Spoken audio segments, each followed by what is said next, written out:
제가 뭐 평소에 이렇게 눈물을 흘리거나 그런 스타일은 아닌데 왈칵 이렇게 눈물이 쏟아지더라고요. 5분 정도 이렇게 운 다음에 리포트이 돼가지고. 감동이 순식간에 사사삭 깨져버리는데. 이준혁입니다. 아이디어 김동규입니다. 두 분은 게임을 개발하면서 가장 좋아하는 그런 시퀀스들이 있나요? 팝콘이가 팝콘을 먹으면 이렇게 막 하늘에 날아가고 이런 게 있고, 게이지를 다 모으면은 고래를 타고 막 이렇게 가는 게 있는데, 처음 제대로 딱 구현이 되고 정말 기뻤어요. 작업하는 내내는 되게 스트레스를 받고 되게 힘든 순간이 있었는데, 뭔가 그게 딱 구현이 됐을 때 5분은 정말 행복했어요. 5분.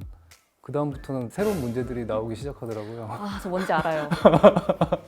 그러면은 대표님은 가장 공을 들인 시퀀스가 뭐예요? 게임의 도입부인데요. 스프를 국자로 떠서 이렇게 했을 때 국자에 담겨져 있는 스프가 어느 정도로 흘려서 그릇에 담기느냐, 때마침 바람이 불어서 솥단지 주위로 이렇게 잔디가 날리냐, 이런 감성적인 장면 포인트 하나가 앞으로도 이 게임은 이런 식의 비주얼을 너에게 보여줄 것이고, 그리고 게임의 느낌은 이런 식으로 흘러갈 것이다 라는 많은 내용을 딱 한마디로 함축할 수 있는 그런 장면이었거든요. 그럼 그 고양이가 스프를 젓는 장면 말씀하셨잖아요. 이런 부분에 따로 영감을 얻은 데가 있어요? 장르는 전혀 다르지만 대전 게임들 중에 카툰 느낌을 엄청 잘 내는 게임들이 있어요. 거기에 있는 어떤 렌더 효과들이나 방식들이 한 땀 한 땀 장인의 정신이 담겨져 있다고 저는 생각을 하거든요. 그런 어떤 기술들이 단순히 어떤 수치나 이런 쉐이더 개발 정도로 딱 끝난 게 아니라 버텍스의 가중치라는 걸 넣어서 넣는 방법인데, 그걸 많이 보고 배웠고요. 그러면 프로젝트를 이끌면서 있었던 재미있는 에피소드 공유해 주실 수 있을까요? 제가 뭐 평소에 이렇게 눈물을 흘리거나 그런 스타일은 아닌데, 반려견들에 대한 이야기를 리뷰로 뭐 이렇게 써주면서 마치 그냥 같이 소통하는 기분이 들었어요. 그러면서 저도 모르게 왈칵 이렇게 눈물이 쏟아지더라고요. 5분 정도 그렇게 운 다음에 또다시 이제 다른 리뷰 중에는 이제 버그가 리포트이 돼가지고. 감동이 순식간에 사사삭 깨져버리는데. 저는 이제 소재가 고양이인데 제가 고양이를 키워본 적이 없거든요. 다양한 품종을 만들다 보니까 생김새라든지 어떤 특징이라든지 이런 거에 대한 공부를 되게 많이 하게 됐어요. 고양이에게 애정을 가지는 분들에 대한 어떤 감정이입을 하기 위한 어떤 중요한 학습? 그런 경험을 이번에 만들면서 되게 많이 했던 것 같아요. 다음 질문은 스토리랑 아이디어를 구상하는 거, 그리고 또 게임 하나를 완성하는 거, 이 각각의 것들을 완성했을 때 어떤 기분이셨는지요? 궁금해요. 제 작품은 컷신이랑 이야기가 굉장히 중요한 작품인데, 이 이야기를 반복해서 보고 반복해서 봐도 계속 이제 제 마음속에 오는 게 있더라고요. 그래서 이제 그 이야기가 다 끝마쳐졌을 때는 감동이 있었어서 그것만으로도 저는 되게 좋았다라는 순간이 있었어요.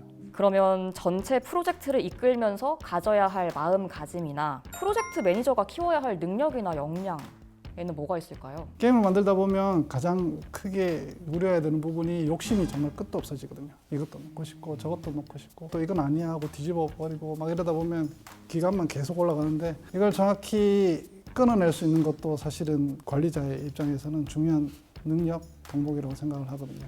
할 수 있는 영역을 정확하게 판단하고 불가능한 능력을 정확하게 판단해서 정확하게 갈라내고 여기서 끝을 내줄 수 있는 능력이요. 말은 되게 쉬운데 정말 쉽지가 않거든요. 특히 혼자 할수록 게임이 산으로 가는 경우가 많은 이유가 이런 것 때문이거든요. 저는 이제 제 팀원들을 제가 어쨌든 고용한 거니까 최고라고 믿고, 감사하자가 제일 중요했어요. 감사하자, 웃자. 그래서 절대 이제 뭐 화를 낸다거나 뭔가 더 무리한 요구를 한다거나 하지 않고 감사하려고 되게 노력했던 것 같아요. 그러면 게임 제작을 꿈꾸지만 아직 유니티를 접해보지는 않은 미래 크리에이터들에게 자그마한 팁을 전해주실 수 있을까요?